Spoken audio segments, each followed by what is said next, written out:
Cornelia Meyer is the chairman and chief economist at LBV Asset Management, and she joins us now live from Bern in Switzerland. Cornelia, we were speaking to an economist an hour ago who said the IMF is being far too gloomy here. What say you? Well, I actually don't think they're too gloomy, because if I look at the inflation pressures, they're not going to go away. Maybe for some of the CPI, if energy prices, should they come down, food prices, should they come down, consumer price indexes can go down, but the core inflation underneath is very much impacted by the global supply chain woes. So I don't think so. And what happens is, because of that, and because the mandate of central banks in the US, in Europe, and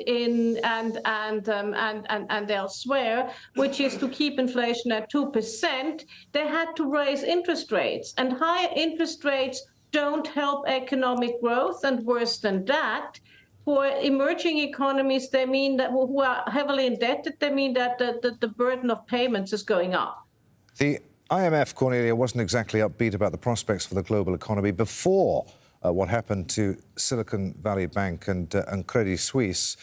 Is it fair to say that the IMF has been spooked by the spectre of the 2008 financial crisis here? Well, I don't think they have been spooked, but they see that there are undercurrents. And, you know, the Silicon Valley Bank was caught on the interest rate rises, or their clients were caught on the interest rate rises. Credit Suisse was different. It was a classic sort of bank run, loss of confidence. But if you look at it, if Credit Suisse had not been saved, we might well have ended up in a scenario of a 2008 financial crisis, because the bank was systemically so important to the global financial system. And in Switzerland, we would easily have looked at 2 decades of a recession. So yes, not all is well, and we need to be careful in how we navigate this tricky situation. The IMF, of course, in the past has been a champion of globalisation. It's now warning in this report of de-globalisation. What does it mean by that? Well, yes, because we see the building of blocks, the China, Russia versus the US.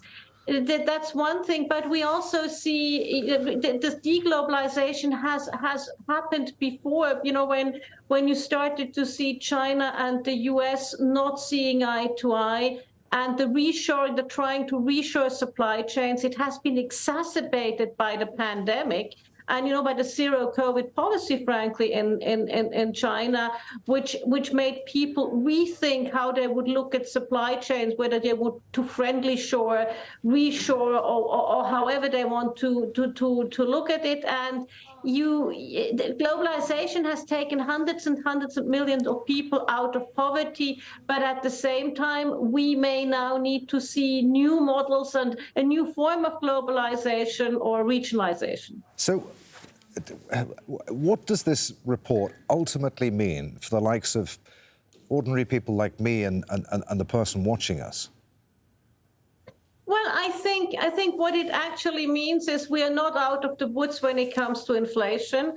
And what it means, whereas the IMF says, oh, they can foresee interest rates to come down again to pre-pandemic levels, I don't quite agree with that.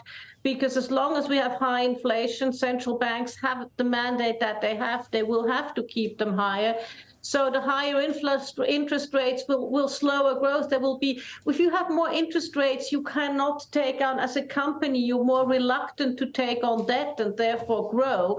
So we will be seeing slower growth. And I think the IMF was fair to say, well, we see it for 5 years. Maybe it's not 5 years.